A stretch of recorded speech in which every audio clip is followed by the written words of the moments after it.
صرف امام اعظم ابو حنیفہ رضی اللہ تعالیٰ عنہ رمضان المبارک میں 61 ختم قرآن کیا کرتے تھے، دن میں ایک، رات میں ایک، اور پورے رمضان کی تراویح میں ایک. اس طرح سے تقریباً 61 قرآن آپ کے ختم ہوتے تھے. قرآن آپ کس کو سمجھتے ہیں؟ یہ جو ورق میں جو لکھا ہوا ہے اس کو مصحف کہتے ہیں. السلام علیکم. آج کی ہماری ویڈیو ہے مفتی سلمان اجہری کا ایک نیا بیان.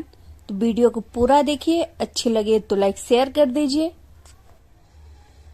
مصحف، قرآن جو در حقیقت ہے وہ اللہ کا علم ہے، وہ ہمیں نظر بھی نہیں آئے گا. وہ جو علم الہی کو الفاظ میں جامہ پہنایا گیا اور اس کو ورق پر لکھا گیا تو ہم نے اس کو اٹھایا ہے، جو چھو سکتے ہیں ہم، اس کو مصحف کہتے ہیں. اصل قرآن تک تو کسی کا ہاتھ پہنچ ہی نہیں سکے گا. مٹانے کی بات تو چھوڑیں، وہ علم الہی ہے، اللہ رب العزت کا علم ہے.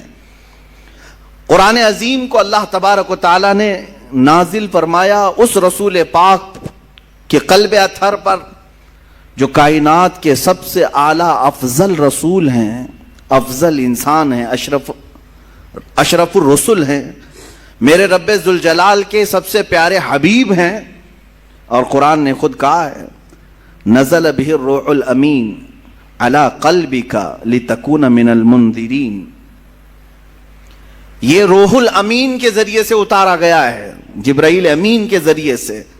اے رسول، آپ کے قلب اطہر پر اتارا گیا ہے تاکہ آپ اللہ سے ڈرنے والے ہوں. اب توجہ چاہتا ہوں، قرآن اللہ رب العزت کا علم ہے، اتارنے والے، لے آنے والے جبرائیل امین ہیں، جس پر اتارا گیا وہ محمد الرسول اللہ ہیں صلی اللہ تعالی علیہ وسلم.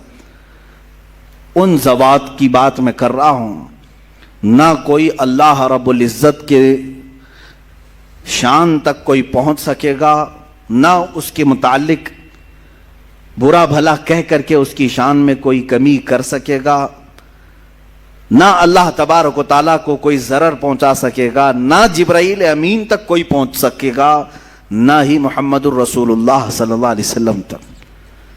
اور جب ان تین کے ذریعے سے اللہ رب العزت نے قرآن اتارا جبرائیل کے ذریعے سے میرے آقا صلی اللہ علیہ وسلم کے قلب اطہر پر، تو قرآن جو رسول پاک کے سینے پر اترا وہ اتنا محفوظ اتارا گیا ہے، اتنا محفوظ کہ صبح قیامت تک 1000 مشینیں، 1000 کمپیوٹر، 1000 انٹرنیٹ لے کر کے بھی اس میں رد و بدل نہیں کر سکیں گے، نہیں بدل سکیں گے.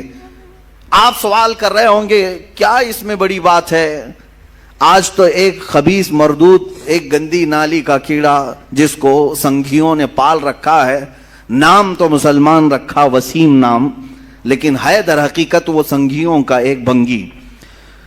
اس نے یہ قرآن کو الگ چھاپنے کی کوشش بھی کی اور آیتیں حذف کر کے 26 آیتیں ایک نیا قرآن شائع کرنے کی بات کیا.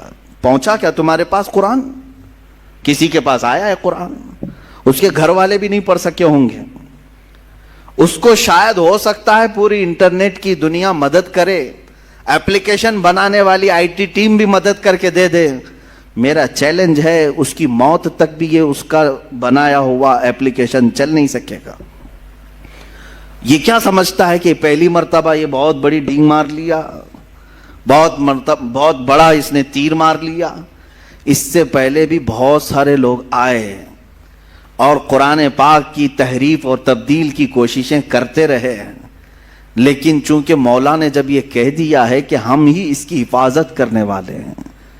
اور ایک آیت میں تمہیں بتا دوں، اتنی پاورفل آیت ہے، 15ویں پارے کی آیت. رب تعالیٰ فرماتا ہے قُلْ لَئِنِ اجْتَمَعَتِ الْإِنسُ وَالْجِنُّ عَلَىٰ أَن يَأْتُوا بِمِثْلِ هَذَا الْقُرْآنِ لَا يَأْتُونَ بِمِثْلِهِ وَلَوْ كَانَ بَعْضُهُمْ لِبَعْضٍ ظَهِيرًا. اے رسول آپ فرما دیں، سارے جنات، سارے انسان مل جائیں اور ایک دوسرے کی مدد کریں اور سب مل کر کے چاہیں کہ میرے اس قرآن کی طرح بنا لیں تو ہرگز وہ بنا نہ سکیں گے.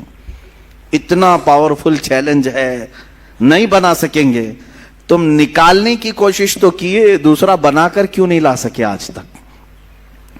خرابیاں ڈھونڈنے کی تو کوشش کیے، ایک اور قرآن کیوں نہیں بنا سکے آج تک؟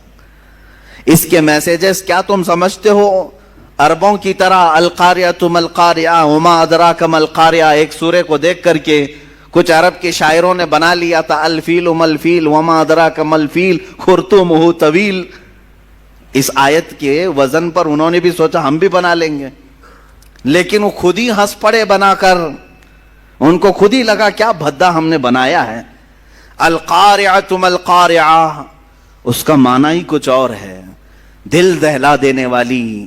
وہ قیامت کے متعلق ہے. کیا دل دہلانے والی؟ تم کیا جانو کہ کیا ہوتی ہے دل دہلانے والی؟ وہ قیامت کے منظر کو اللہ بیان فرما رہا ہے سورہ قاریہ میں. اور اس کے بدلے میں کچھ عرب کے جاہل شعراء بہت پیسے لے کر بنا کر لائے تھے کہ ہم بھی اسی ٹائپ کا کچھ بناتے ہیں. وہ بنایا کیا؟ الفیل ملفیل وما ادراک ما الفیل. ہاتھی، تم کیا جانو ہاتھی، خرطومہ طویل، اس کی سونڈ لمبی ہوتی ہے، اس کی پونچھ چھوٹی ہوتی ہے. اور اس کے بعد پھر ہنسنے لگے. یہ کون سی سورہ ہے؟ یہ کون سی سورہ بنی؟ وہ خود اپنی بنائی ہوئی چیز پر ہنس پڑے اور پھر پھاڑ کے پھینک دیا. میرے عزیزو، عرب والے جو عربی کے بڑے بڑے بلیغ اور فصیح تھے، ان کے درمیان میرے آقا صلی اللہ علیہ وسلم نے صرف 3 آیتیں لکھ کر کے چیلنج کیا تھا. خانہ کعبہ پر پہلے شاعروں کے شعر لٹکائے جاتے تھے، کیونکہ عرب میں اس وقت لٹریچر کا دورہ تھا. جو سب سے اچھا شعر لکھتا وہ خانہ کعبہ کے دروازے پر لٹکایا جاتا، اور جب کوئی دوسرا اس کا جواب لکھتا تو یہ پہلا والا نکال دیا جاتا، پھر نیا والا لگایا جاتا تھا. مقابلہ ہوتا تھا. یہ مقابلہ کئی سال تک چلا، کئی دنوں تک چلا. جب قرآن پاک کی 3 آیتیں میرے آقا صلی اللہ علیہ وسلم نے لے جا کر کے لگایا، انا اعطیناک الکوثر فصل لربک وانحر ان شانئک هو الابتر. 3 ہی چھوٹی آیتیں ہیں، چھوٹی آیتیں، اور قرآن پاک کی سب سے چھوٹی سورہ بھی ہے. اتنا ہی لے جا کر کے میرے آقا صلی اللہ علیہ وسلم نے خانہ کعبہ کے پاس لٹکا دیا. اب عربوں کو تکلیف ہوئی کہ اس کا جواب تو ہونا چاہیے. شاعروں کو بلاؤ، پیسے دے کر کے بلایا گیا، آؤ اس کا جواب دو. بہت سارے آئے دیکھے، کیونکہ اس کا جواب لکھنا معمولی نہیں تھا. یہ ہے تو چھوٹی سورہ، لیکن معنی کے اعتبار سے ہر آیت میں ایک سمندر موجود ہے. اس کے مفاہیم، اس کے ترجمے کرنے بیٹھ جائیں، ہر لفظ کا ایک بہت ہی بلیغ معنی ہے، فصیح معنی ہے. تو ایک بہت بڑا شاعر آیا، اس نے کہا میں جواب لکھ دیتا ہوں. اس نے اس کے نیچے اپنی جانب سے لکھ دیا ما ھذا کلام البشر. اسی کے وزن پر لکھا اس نے انا اعطیناک الکوثر فصل لربک وانحر ان شانئک هو الابتر. اتنا لکھا تھا. نیچے اس نے جا کر کے لگا دیا ما ھذا کلام البشر. وہ کہتا ہے میں اس کا جواب یہ لکھتا ہوں، یہ بشر کا کلام ہو ہی نہیں سکتا، یہ کسی انسان کا کلام ہو ہی نہیں سکتا. اس کے بعد پھر یہ خانہ کعبہ پر یہ لٹکانے کا سلسلہ بھی بندی ہو گیا. آخری مرتبہ قرآن کی وہی سورہ لگائی گئی، اور آج تک پھر دوبارہ کوئی چیلنج کے لیے لا نہیں سکا. عزیزان گرامی، میں تم سے یہ کہنا چاہتا ہوں کہ تمہارے ہاتھوں میں جو قرآن مقدس ہے اس کو معمولی نہ سمجھو. یہ اللہ رب العزت کی سب سے اخیر میں آنے والی کتاب، سب سے عظیم اسباق لی ہوئی کتاب، جس کے اندر اللہ نے زمانے ماضی کے قصص بھی بیان کیے، احکام شرعیہ بھی بیان کیے، آنے والے حالات بھی بیان کیے، تمہاری زندگیوں کی کامیابیوں کے راز بھی بیان کیے، لوگوں کے تباہ ہونے کے اسباب بھی بیان کیے، لوگوں کے معاشی حالات کیسے صحیح ہوں اس کے طریقے بھی بیان کیے، تمہارے اخلاق کیسے درست ہوں یہ تمام نکات بھی بیان کیے. یہ قرآن پاک ذخیرہ ہے علوم کا. میں نے اس سے قبل شاید 1 سال پہلے قرآن مقدس کے متعلق تقریباً بہت ساری چیزیں گھیر کر کئی علوم کو بیان کیا تھا.